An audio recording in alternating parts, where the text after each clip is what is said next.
Hello and welcome back to part 2 of the Culturally Proficient Coaching Online. We're going to be looking at in this section culture and communication, and then some of the resources that are available to you at the end of this session. So culture and communication. I'd like you to think about, does culture affect communication? And in what ways might it affect communication? And then think about a situation where you personally experienced a culturally based miscommunication.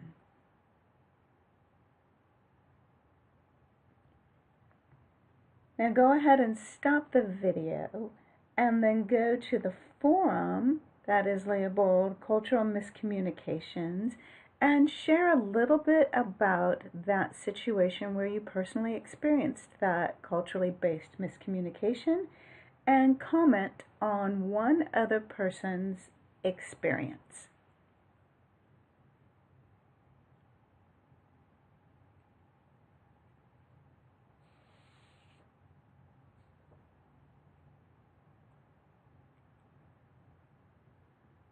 Okay.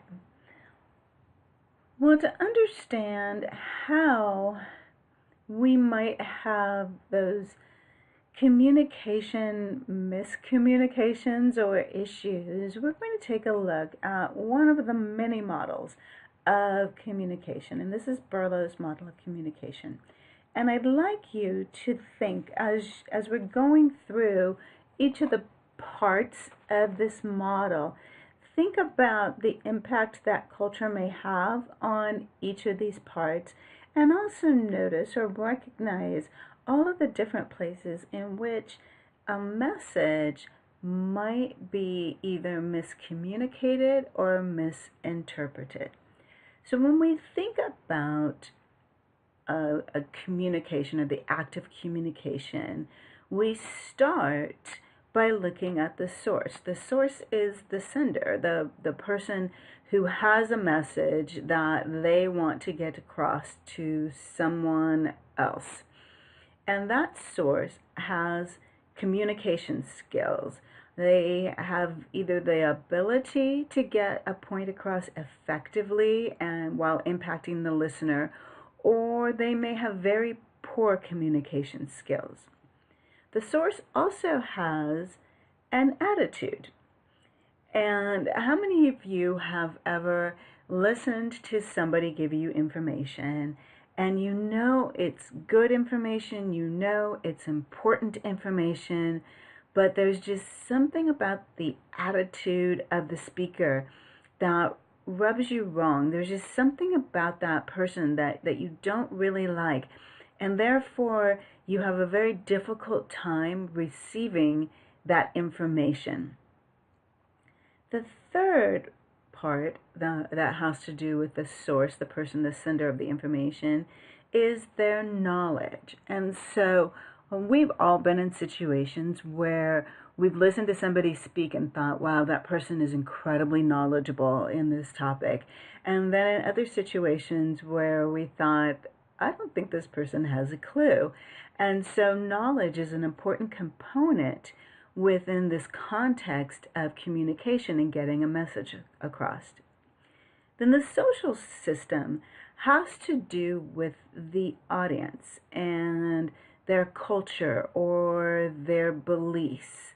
And so if your audience is a group that doesn't really believe in what you're saying, then it's going to be difficult for you to get your message across. So say you were touting the benefits of milk, and you were trying to get your audience to understand how beneficial milk is and how everybody should drink milk. But the problem was your audience were lactose intolerant, or you were all about holistic and natural medicine, and your audience were very Western-minded doctors. So when we think about the social system, we think about the system into which that message is going, and what are their social norms, what are their ideas, what are their belief systems, and how is that working to support the message or refute the message that you have to give. And then finally, when we look at the source, we look at the culture or the cultural background of the speaker. And think back to that iceberg of culture model and all of those different things that might play into how a particular culture might impact how somebody might send a message. Then the second piece of this model is the message piece, and this is the information. So it starts with the content of the message or the script, and what is being said, what is that information that's being delivered. Then the element piece are those nonverbal cues, and we know that nonverbal communication is such a significant portion of communication. So what are those nonverbal messages that are being relayed through hand motions, through gestures, or through the way that the speaker is standing, or the way they're emoting, or the expressions on their face? Then there is the treatment, and essentially that's how the message is treated or how it's conveyed. Is it treated in an authoritative way? Is it delivered very casually? Is it delivered in a friendly way? Is it delivered in a menacing way? How are you feeling about that information? How is it treated? And then there is the structure. And a message has to be properly structured in order for it to be understood. And for us in education, we understand that because when we deliver a message, we understand that the way in which it is delivered, the way in which it is structured, really helps the way that our students understand. And that's the same thing when we look at this idea of a model of communication. Is that message being delivered in an orderly manner? Is it systematic? Has the speaker gone from something concrete that you can really identify with, or has the speaker made connections to your prior knowledge or your experiences and then moved into something a little bit more abstract and newer information? So how is that information being structured so that you can receive it? And then the code is really just kind of that combination of all of the other pieces. It's almost like your locker combination. You have to get all of these pieces together in the right order in order to open up the message. The next piece of this model of communication is the channel, and that's essentially how information is flown basically from the sender to the receiver. So what channels are being used to deliver this message? In what ways is the message coming? And as we think of channels, again, we have to go back to our profession, to our discipline, and keep in mind that different people really understand things through a variety of different channels. And think about multiple intelligences and the ways in which we learn and the ways in which we understand things. So if the message is being delivered via a channel that isn't our strength or isn't the way that we come to understand new information and to attach it to what we already have or to really process it cognitively, then there may be an issue with us receiving the message in the way in which it was designed or intended. And then the final piece is the receiver, the person who is getting the message, who is kind of decoding all of these pieces. And the receiver has those same components that the source has. The receiver has their own communication skills, their own way of understanding messages, which will impact the way that they are receiving that message. They have their own attitude towards this information. So it's not just the attitude that the source is putting out, it's the attitude that the receiver also has towards what they are learning. Then it's their knowledge base. And this understanding, as Marzano stated, that the best indicator for understanding new information is what we already know about the subject matter or the content. So what's our knowledge base, or what's the receiver's knowledge base, and how is that playing in to the way that they are understanding, again, the message? If they have no understanding of this content area, then it's going to be very difficult for them to truly get the message as it was intended. But if they have a vast amount of knowledge, maybe the message is below their understanding or their knowledge level, and so then it isn't received for a variety of other ways. And then again, we have that social system. What is a social system in which the receiver is embedded, and how is that going to impact how they receive the message? And then their own culture also impacts their reception of the message. So as you look at this model, what you can see are the variety of different ways and different places where a single message might be misinterpreted, or the effectiveness of getting that message in the way in which it was originally intended to be received may not happen based on all of these different places where a message might ultimately go sideways. Another thing that we need to consider when we look at communication and this idea of culture and culture affecting communication was posed by the sociologist Edward Hall back in the early 1900s, late 1800s, early 1900s. And what Edward Hall said, as he investigated and spent time with different cultural groups, was he looked at the way that cultural groups interact with their environment and the context of their environment, and how communication was changed within that context. Now we're going to take this information, this idea of high context and low context cultures, and expand it from just looking at cultural groups to also looking at people as I talk about what this means.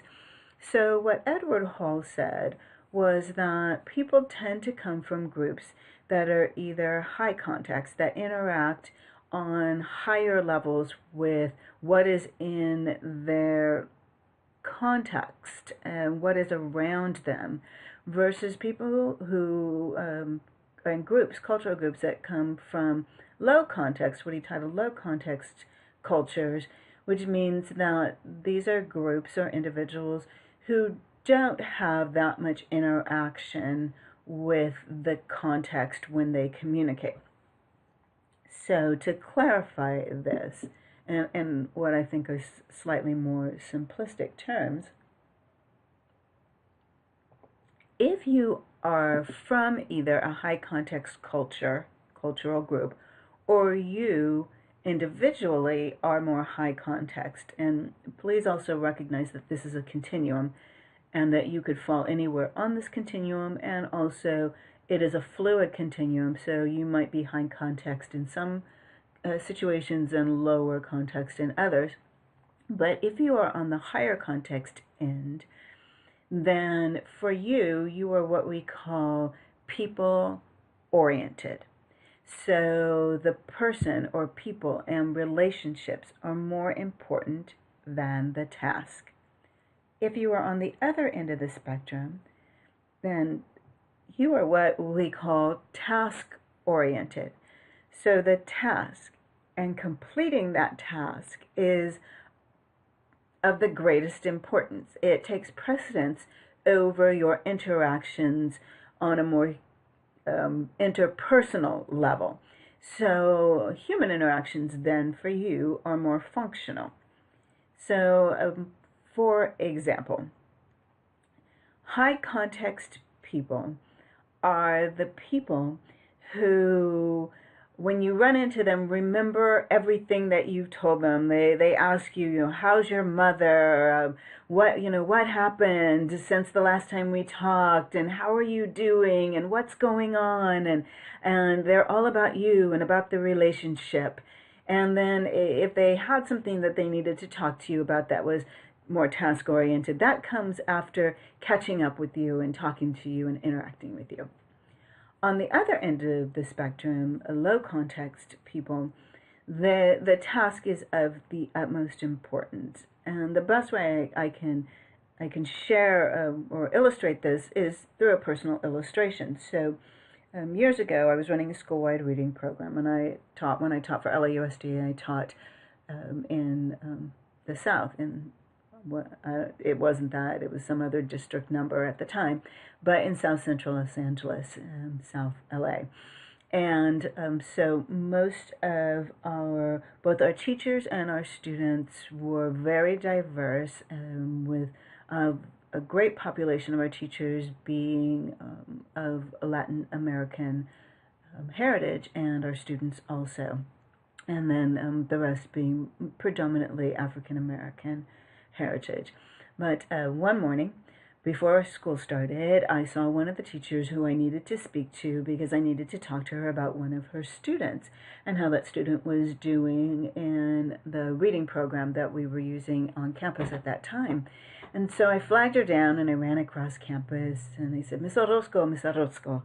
And I started talking to her about the student and about, what I needed from her and what the student needed. And I went on and on and on. And when I finally stopped to take a breath, Miss Orozco looked at me and she said, "Good morning, Miss Jennings. How are you?" And it was in that moment that I realized, I forgot to be human. Because for me, I focused on the task and completing the task. That was what took precedence. But for Ms. Orozco, who was high context, both individually and who also came from a high context culture, for her, the person was more important. High context people tend to also operate, and cultures tend to operate on looser schedules.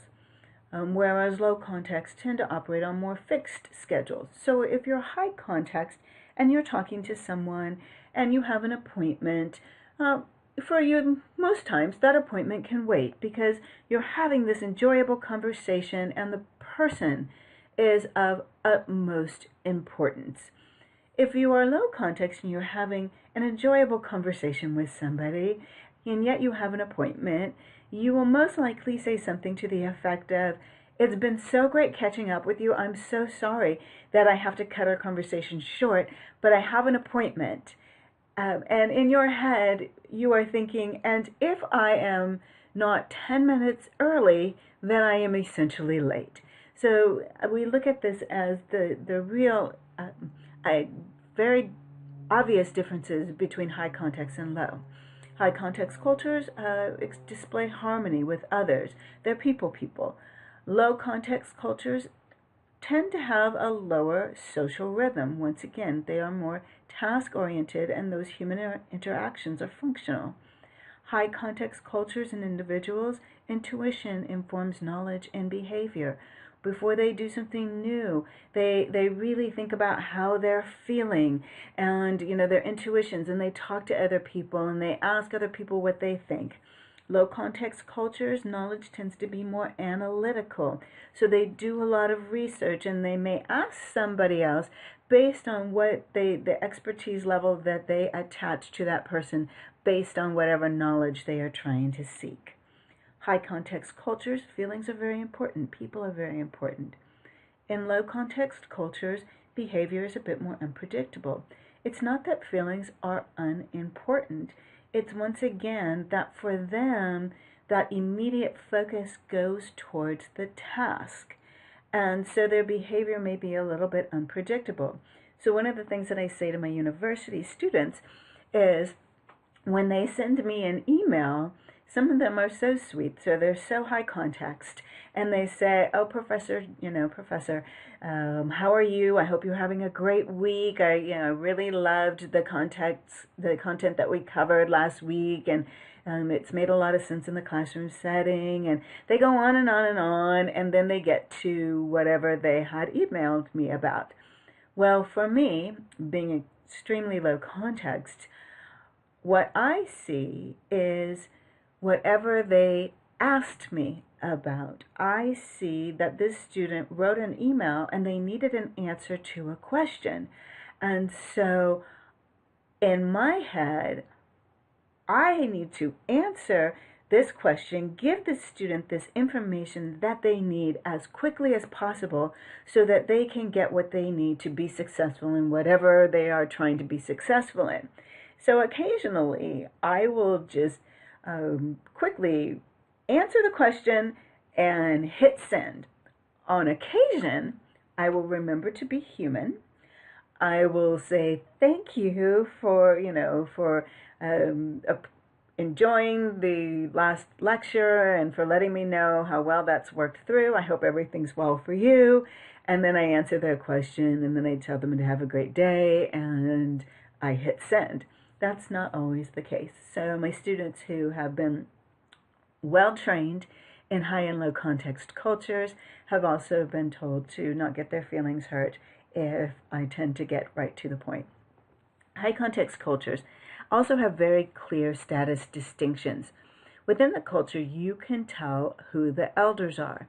And in many cultures, it's implicit or explicit in their language. So it's the difference between tú and usted, and when you're speaking Spanish, and it's the same with a lot of other languages. You can tell who is of import by the way that they are addressed within the context of the language.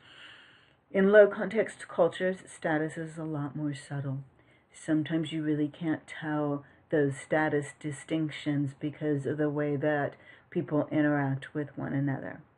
High context cultures, oral agreements are binding.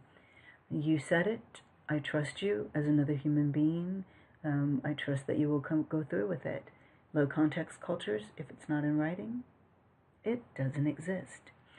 Now, it's important to understand that in this world we need both people, both types of people, both types of cultures, and we need people all along this contextual continuum. Because if we were only high context, it would be a very lovely, harmonious place to live, but a lot might not get done in a timely manner. And if we were only low context, a whole lot would get done, but there wouldn't be a lot of warm fuzzies. So it's really important to understand that. It's also important to understand that because if you are extremely high context and you are interacting with people who are very low context, then there's a really good chance that your feelings are going to get hurt. If you're extremely low context and you are interacting with people who are very high context, there is an excellent chance that you are going to be annoyed and think something like, I need you to get to the point. So it's important to understand this, especially in our coaching interactions, because you might be on one end of the continuum when the person you are coaching or working with might be on the other end. And that could very effectively cause some issues with communication.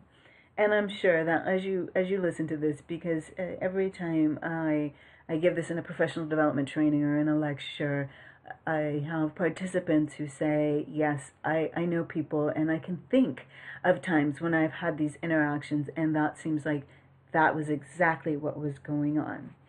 So I'd like you to think about then, where do you fall on the continuum? And does that change given the context of a particular situation? But since we are thinking about this through the lens of either a teacher or the lens of a coach, I'd like you to think about where you fall on this context continuum in a professional setting, in your school setting, in a place where you're being paid.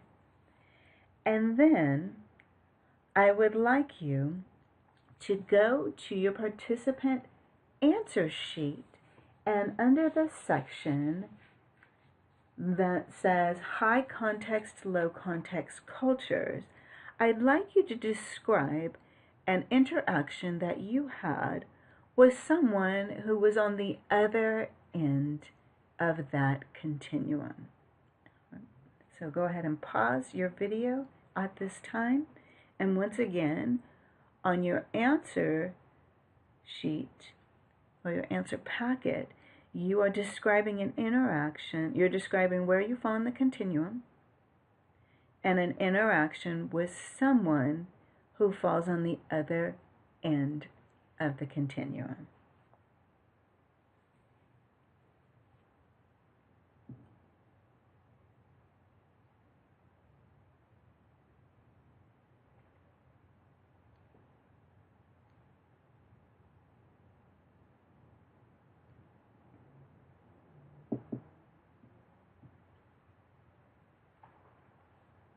Okay.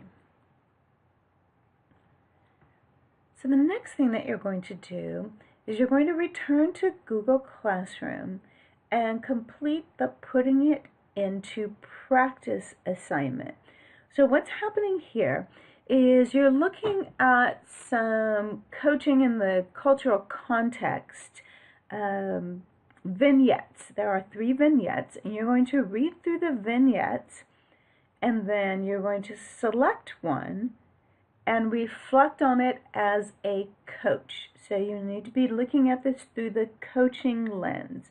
So once again, read the 3 vignettes, select one of the vignettes, and make sure that you detail in your answer which vignette you selected, and then reflect on it in your answer packet, in the answer sheets, through the coach's lens. So what did you think about that? So you're going to pause this video once again to go back to Google Classroom, read the vignettes, reflect on them, and answer on your participant answer sheet.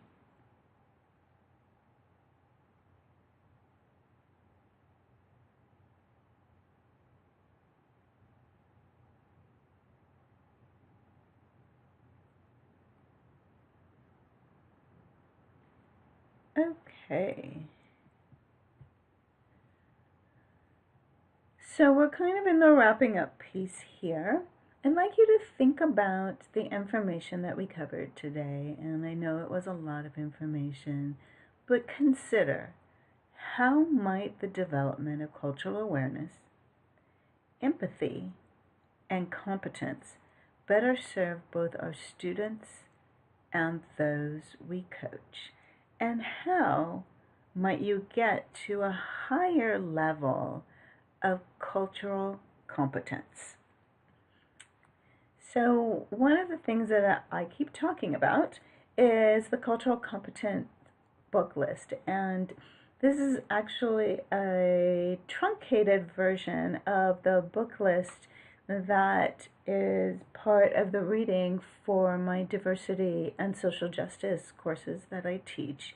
And these are all excellent books on this, and I'll show you the list in just a second. But just so you know that this cultural competence book list is attached to, it's part of the Google Classroom, so it is a resource that you can reference. But one of the things that I like about it is that it has books that go across multiple cultural groups, both macro and micro groups, and gives you a lot of really valuable information.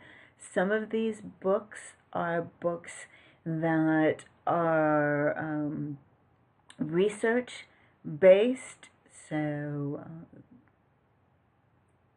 books like the Robin DiAngelo books are research based.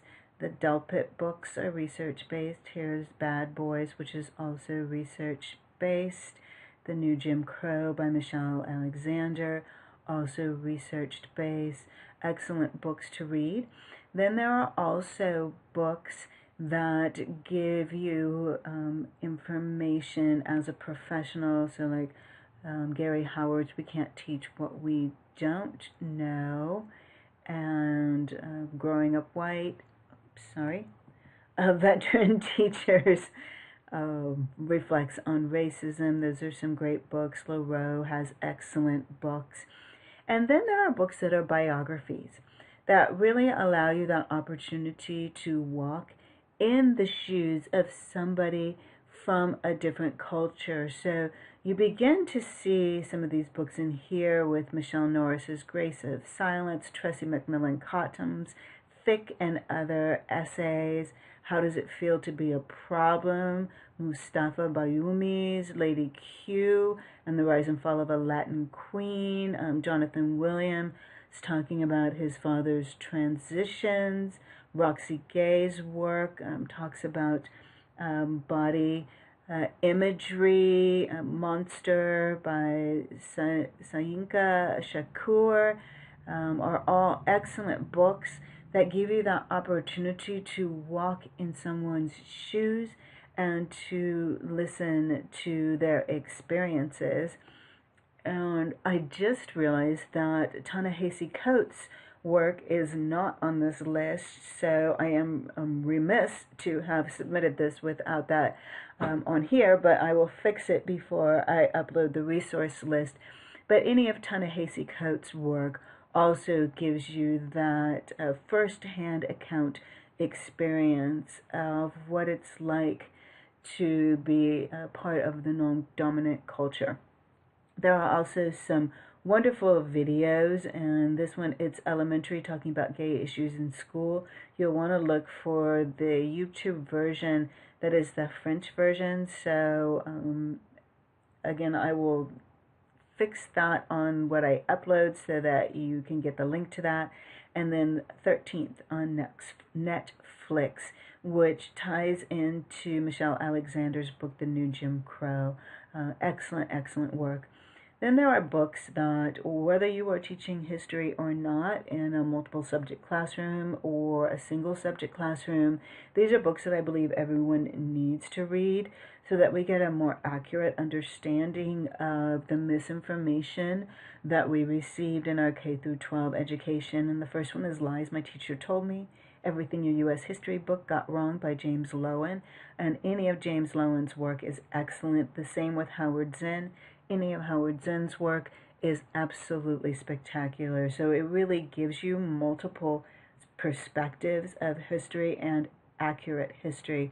And then some websites that can be applied within teaching, but also give us amazing information about different groups and social justice and inequity across our nation. And that's the Southern Poverty Law Center and teachingtolerance.org.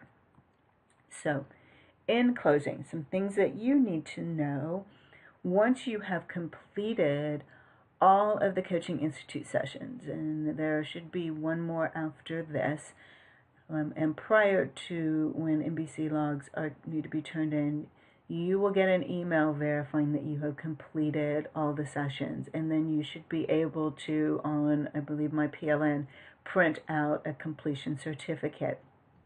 All Task 5 and Task 8 professional development trainings, regardless of whether they're from our department or not, require evidence beyond a signature on a log. And so you need to also upload your certificate of completion or an agenda or something else for your face-to-face proof.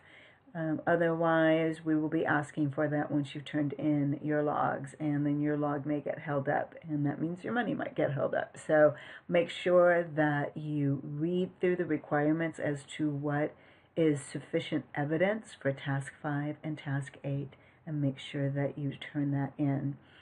Accepted evidence includes agendas, certificates of completion, my PLN printouts. And when you receive those emails, you may want to also add those as evidence. Although that's not part of the accepted evidence, I would go ahead and add that anyhow. And then online professional development training that can be accepted require interaction with the instructor. So a lot of the things that are required for LAUSD, the way you just sit and listen to it, that doesn't do the trick. So just a little bit of information to remind you of the things that you need to collect before you turn in your log in either December or May. All right, and with that, we close out this session of culturally responsive teaching. I hope you learned a lot, and I hope you have an amazing day.